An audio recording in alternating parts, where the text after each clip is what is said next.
أنا أحمد محمود من قناتي ذاكر دراسات، تابعوني. السلام عليكم ورحمة الله وبركاته. أعزائي المشاهدين الكرام، طلابي وطالبات الصف الثاني الإعدادي، النهاردة نشرح الدرس الثاني من الوحدة الثانية من الجغرافيا للصف الثاني الإعدادي. الدرس بيتكلم عن خصائص سكان وطننا العربي. وخدنا في الدرس الأول توزيع سكان الوطن العربي وعرفنا عنه وحلينا تدريبات عليه. النهاردة هناخد الدرس التاني خصائص سكان وطننا العربي. بس قبل ما نبدأ ما تنسوش تعملوا لايك وتشتركوا في القناة وتفعلوا زر الجرس عشان يصلكم كل جديد، وما تنسوش الصلاة على حبيب محمد صلى الله عليه وسلم. اللهم صل وسلم وزد وبارك على سيدنا ومولانا محمد. ويلا بينا عشان ما نطولش عليكم، يلا بينا نبدأ الدرس.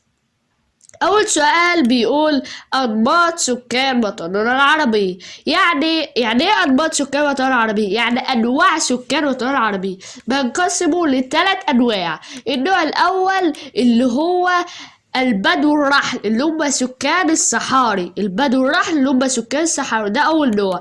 تاني نوع اللي هو الريفيون اللي هم سكان الريف اللي هم عايشين في الريف، بيطلق عليهم الريفيون.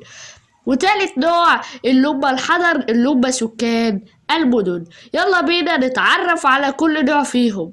أول نوع اللي هو البدو الرحل اللي هم ساكنين في الصحراء، اللي هم سكان الصحاري. أول حاجة البدو الرحل يعملون بحرفة الراعي، ولذلك يعيشون حياة تنقل وترحال بحثا عن الماء والعشب، ونسبتهم يمثلون نسبة قليلة من سكان الوطن العربي. يعني نسبة البدو الرحل اللي هم ساكنين في الصحراء نسبتهم قليلة من سكان الوطن العربي، نسبتهم قليلة، وهذه النسبة في تناقص مستمر، بما تفسر بسبب هجرة أعداد منهم لقرى ومدن قريبة، وبالتالي أما يهاجر بعضهم للقرى والمدن القريبة ليهم، وبالتالي هيقل عددهم، وبالتالي هيكون نسبتهم في تناقص مستمر. وكمان تحول أعداد كبيرة منهم للعمل في التعدين واستخراج البترول، وقيام الدولة العربية بتوطينهم في قرى بهدف تعمير الصحراء. رقم 2 بيقول اللي هم ايه بقى؟ الريفيون، سكان الريف اللي هم عايشين في الريف، ودول طبعا بيعملوا بحرفة الزراعة وتربية الحيوانات وما يتصل بها من أعمال أخرى كثيرة، ونسبتهم يمثلون 45% من سكان الوطن العربي، وهذه النسبة في تناقص مستمر برضو نفس البدو، بما تفسر بسبب الهجرة المستمرة من الريف إلى المدن. أما يهاجر من الريف للمدن وبالتالي هتقل نسبتهم، وبالتالي هم في تناقص مستمر. وتسعى الدول العربية لتقليل هذه الهجرة، عايزين على قد ما يقدروا يقللوا الهجرة دي بغرض المحافظة على الأراضي الزراعية عن طريق توفير الخدمات وفرص العمل اللي هم سكان الريف. عايزين الحكومات عايزة توفر لهم فرص عمل وخدمات عشان يثبتوا في الريف، وكمان يعملوها بحرفة الزراعة وتربية الحيوانات. نيجي لتالت نوع اللي هو الحضر اللي هم عايشين في المدن، سكان المدن اللي هو يطلق عليهم الحضر، ودول بقى بيعملوا في مواقع مختلفة كثيرة مثل الصناعة، عندهم مصانع، وبيشتغلوا في التجارة والخدمات كالصحة والتعليم وغيرها. ونسبتهم نسبة اللي هم عايشين بقى في سكان المدن اللي هم الحضر 55% من سكان الوطن العربي، نسبتهم 55%. وهذه النسبة غير البدو وغير كمان الريفيون اللي هم سكان الرحل، والريفيون نسبتهم في تناقص مستمر، ولكن الحضر اللي هم عايشين في المدن نسبتهم في تزايد مستمر، بما تفسر بسبب 1 الهجرة من الريف للمدن وإنشاء المدن الصناعية كما في سوريا ومصر، يعني في مصر وسوريا مدن صناعية. و3 نشأة المدن البترولية كما في دول الخليج.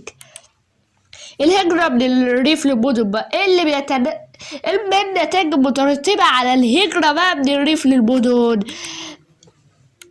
النتائج مترتبة على ذلك إن الهجرة من الريف للمدن. النتائج المترتبة ما النتائج المترتبة على الهجرة من الريف للمدن؟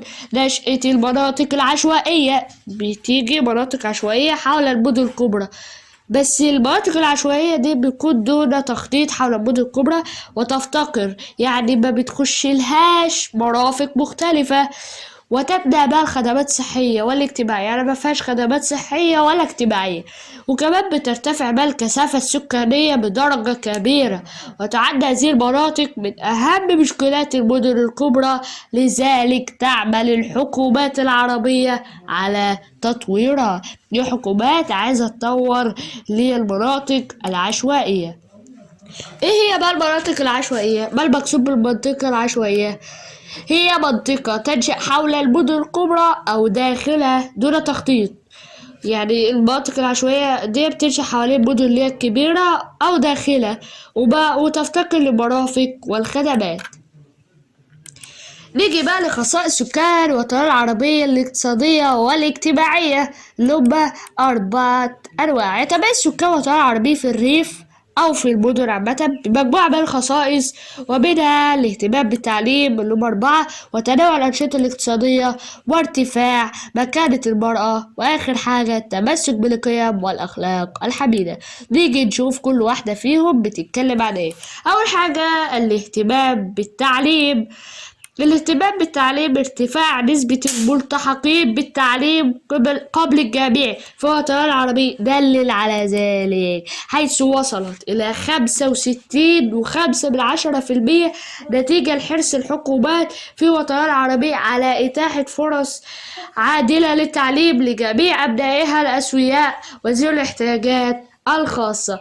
أقامت المدارس، الحكومات أقامت المدارس عشان توفر لهم، وكمان تزيد مكانة التعليم في كل مكان. نيجي تاني حاجة تنوع الأنشطة الاقتصادية.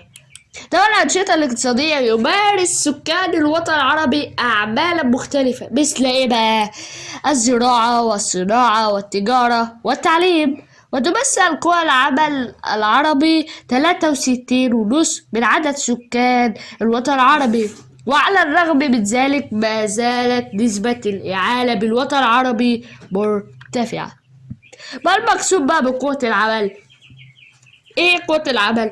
عدد الأفراد في سن العمل والقادرين عليه، سواء كانوا يعملون أو يبحثون عن عمل. يعني مثلا واحد شاب عنده 25 سنة، ده قادر على العمل، وهو ده سن المفروض العمل، سواء كان بقى بيعمل أو لسه بيدور على عمل، بيبحث عن عمل أو بيعمل. ده ما المقصود بقوة العمل. نيجي تالت حاجة اللي هي يعني أسباب ارتفاع نسبة الإعالة بالوطن العربي بما تفسر. هم 4 بسبب أول حاجة ارتفاع نسبة الأطفال صغار السن نتيجة لارتفاع معدلات الإنجاب. لما ترتفع معدلات الإنجاب بالتالي ترتفع نسبة الأطفال صغار السن نتيجة لارتفاع معدلات الإنجاب. تاني حاجة ارتفاع نسبة من هم في سن التعليم إلى عدد السكان. وتالت حاجة ارتفاع نسبة البطالة بين الشباب. ورابع حاجة ارتفاع نسبة كبار السن. نيجي بقى نخش لتالت مرحلة اللي خلصنا بقى الاهتمام بالتعليم. نخش بقى على تالت مرحلة اللي هي ارتفاع مكانة المرأة.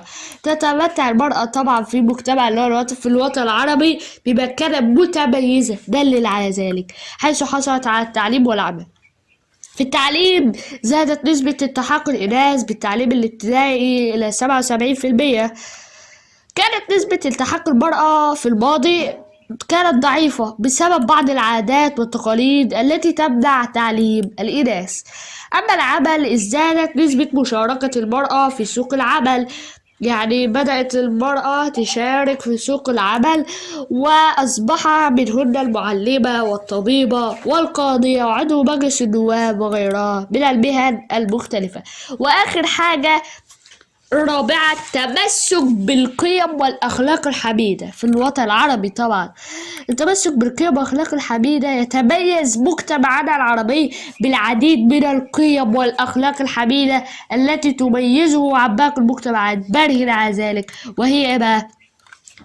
4. القيم الدينية السامحة والعادات والتقاليد الحسنة والمواطنة والتسامح. وآخر حاجة الترابط الأسري. وكده يبقى خلصنا الدرس، وما تنسوش تعملوا لايك وتشتركوا في القناة وتفعلوا زر الجرس عشان يصلكم كل جديد. وشكرا، مع تمنياتي لكم بالنجاح والتوفيق، والسلام عليكم ورحمة الله تعالى وبركاته.